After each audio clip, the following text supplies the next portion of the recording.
Welcome to session 315 of the Bible in a Year commentary. If you started this series on the 1st of January, then today should be the 11th of November. Today we'll be looking at Galatians 5 to 6 and Psalm 5. But so far in Galatians, we've read as Paul defended his apostleship and his gospel, and then pointed to the Old Testament as evidence. After planting the Galatian churches in Acts 13 to 14, Paul learned that some Hebrews were teaching the Gentile believers that they needed to be circumcised to be saved. Paul's authority as an apostle was also challenged, leading him to address these issues. At the Jerusalem Council, it was decided that Gentiles did not need to be circumcised, as the Holy Spirit had become the new seal of salvation. Despite this, some continued to argue for adherence to the Torah, prompting Paul to write Galatians to reaffirm his gospel message. In the letter, Paul defended his apostleship and the gospel that he preached. He asserted that salvation comes through faith in Jesus, not following the Torah. He explained that even as Jews, they recognized the law could not justify them, and that only faith in Jesus could. Paul then rebuked the Galatians for turning away from this gospel. They needed to know that the believers are not saved by following rules or cultural practices, but by faith in Jesus. Their faith unites all believers, Jew and Gentile. The behaviour and the way that they lived did not determine their salvation. It was, however, the expression of the salvation they now had in Jesus. Paul challenged the Galatians for turning from their faith after acknowledging Jesus' crucifixion and experiencing the Spirit's power. He questioned why they would abandon the freedom they found in faith to try to earn salvation through behaviour. Requiring circumcision makes Jesus' sacrifice worthless. Paul reminded them that Abraham was declared righteous by faith long before the law, and God promised that all nations, including Gentiles, would be blessed through him. The law came later and brought a curse, as no one could keep it perfectly. Jesus fulfilled the law, becoming a curse so that believers could receive a promise by faith. Paul explained that the law was never meant to replace the promise, but to guide people until Jesus brought true freedom. The law revealed sin's nature but could not save. Now, through faith in Jesus, all believers are children of God and heirs of Abraham's promise. Before Jesus, they were like children too young to receive their inheritance and were controlled by the powers of sin. Now, because of Jesus, they are no longer underneath sin, but are mature adults who can receive their inheritance. So let's jump into today's reading, Galatians 5 to 6. Finally, Paul unpacks what this gospel means in practice for the Galatians. They should not get circumcised. If they decide to get circumcised because they think it will make them better believers, then they will also have to fulfill the entire Torah, because the two are a package deal. To do that would be to cut themselves off from Jesus, for they have rejected the freedom that he offers. Instead, they should choose faith through the Spirit, as through faith the Galatians have the hope that Jesus will eventually redeem all things to himself. In Jesus, it doesn't matter if they're circumcised or not. All that matters is their faith, and that faith is outworking in the Galatians through love. Paul then turns to those who prevented the Galatians from obeying the truth. They are not from Jesus, and clearly they corrupt the believers just like yeast spreading through dough.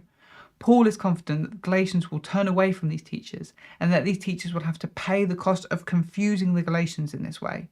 It appears that some were accusing him of still preaching circumcision to others, and therefore being inconsistent in his teaching.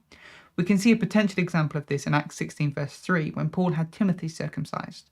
But the point wasn't that Timothy needed to be circumcised for his salvation. Timothy was a Jew, and so to better appeal to the Jews and meet them where they were at, Paul felt it was best to circumcise Timothy so the Jews wouldn't discredit him for not following his own traditions. This doesn't apply to the Galatians. Paul points out how foolish this accusation is. He's been persecuted by Jews for not teaching Gentiles to be circumcised. If he was changing his teaching to appease people, then why would he have been persecuted so much? Finishing with these false teachers, Paul suggests that if they are so keen for people to be circumcised, then maybe they should cut a little more off their own bodies to show how passionate about it they are. Moving on, Paul wants to address the idea that if the Galatians are free from the law, they can live how they want. They should use this freedom not to satisfy themselves, but to show love to one another. That was always the ultimate goal of the law. If they decide to use their freedom to fight amongst themselves, then they will be consumed. There are two forces at work in the Galatians, the spirit and the power of sin, which Paul here calls the desires of the flesh. The two are opposite from one another, and the Galatians have the choice over which they want to indulge. To indulge the power of sin in their lives means to be sexually immoral, to cause disunity or disagreement, to practice sorcery or to get drunk. If the Galatians choose to indulge the power of sin through these actions, then they are opting out of the kingdom of God.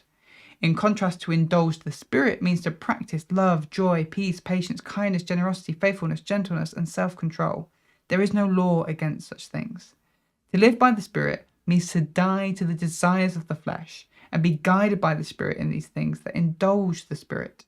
When it comes to their community, this means supporting one another, guiding one another away from indulging the power of sin and towards indulging the Spirit. This involves challenging people with gentleness, not just to punish people for their failings, but with the goal of seeing them restored. It requires humility to recognize that each person can be tempted into these mistakes. And it requires patience, bearing with one another in their failings. The Galatians shouldn't boast in themselves about how pure they are, not failing where others fail. It's not about comparing themselves to others, but judging themselves based on the work they are doing to build up the community. Next up comes the importance of supporting their leaders. If there are those in the church who are guiding and teaching them, then it's the responsibility of the church to support those teachers so that they can continue to do so. Then Paul turns back to how the Galatians should live. Their behaviour is like a farmer sowing. If they invest or indulge the power of sin in their life, then they will reap a harvest of sin. If they invest or indulge in the Spirit in their life, then they reap a harvest of the Spirit. Because of this, the goal should be to seek to do good in every situation so that the Galatians can harvest good. Always be on the lookout to do good at every opportunity. And so Paul begins to wrap up his letter. Once again, we see him write some final words himself to show that the letter is from him. Paul talks about his large letters. Think of a child that is still learning to write. They typically write big because they're still getting used to the shape of the letters. That's what's happening with Paul. While the rest of the letters would have been written in neat handwriting by someone who knew how to write Greek properly, Paul's handwriting is large. The false teachers are only teaching that the Galatians should be circumcised to win approval from other Jews and not be persecuted. They are unable to fulfill the law and yet try to expect the same from the Galatians so that they can boast in how they have civilized them to become more Jewish. As for Paul, he will only boast in Jesus. It's not about following cultural practices, whether they be circumcision or something else. It's about becoming a new creation in Jesus. Whoever can understand that may have peace. As we've already read, Galatians covers much of the same material as Romans, though its message is perhaps more targeted. The issue in the Roman church was the disunity between the Jews and the Gentiles, and so Paul wanted to show how they are now one family. Here in Galatians, the issue was Jews trying to force Gentiles to follow Jewish cultural practices as though that would make them better believers. In doing so, they have denied the power of Jesus on the cross. This becomes directly relevant to us today. Are we forcing people to follow certain cultural practices, even if they are good ones, because we believe it will make them better believers? What makes someone a better believer is the power of the Spirit transforming them from the inside out. Should the newfound freedom bear fruit that lines up with the Spirit? Yes, but that doesn't always look the way we think it might. And so we shouldn't fall into the trap of forcing people to follow set practices as though they, rather than Jesus, are the answer. But that is Galatians. Now let's look at Psalm 5. This psalm is attributed to King David and fits into the category of lament psalm, but only loosely. There is much less of a focus on a specific complaint and more of a general call to God to bless the righteous and oppose the wicked. Here's a summary of the structure, but I'd recommend checking out the written version of the commentary in the description to see the structure properly for yourself. But we start with verses 1 to 3, asking God to hear their prayers. Verses 4 to 6, God oppresses the wicked. Verses 7 to 8, but the psalmist may enter God's presence. Verses 9 to 10, may the wicked get what is coming to them. And verses 11 to 12, asking God for his protection. As all good prayers start, the psalmist turns to God and asks him to hear, to pay attention and to listen. The psalmist identifies God as king. And when we come to God in everything we do, we must acknowledge that he is king over our lives. As they get ready to enter God's presence, the psalmist also recognizes all the things that would keep someone out of God's presence. Everyone who is wicked, who boasts, who does evil or tells lies, anyone who is bloodthirsty or deceitful, these are all things that God hates. God's house is a place of abundance and of faithful love. The thing that allows someone to enter God's presence is the fear of God. This fear leads to righteousness, and so the psalmist asks God to help him be righteous because particularly right now, he is surrounded by enemies and just wants to retaliate. Then the psalmist turns back to his enemies and why he wants to retaliate against them so badly. They are liars. Inwardly, all they want to do is kill and destroy, but outwardly they flatter and pretend. So the psalmist asks God to make the consequences of their actions fall back upon them.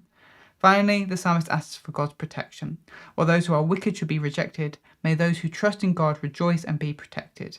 God blesses the righteous, protecting them with his righteousness. Thanks for joining us today. Take a moment to reflect on what you've read and share your thoughts or questions below. If you're watching in the future, then you can click here for the next session, or you can find the full playlist just down here. To receive these daily commentaries in your email inbox, subscribe via the link in the description below. Have a great day, and I'll see you tomorrow.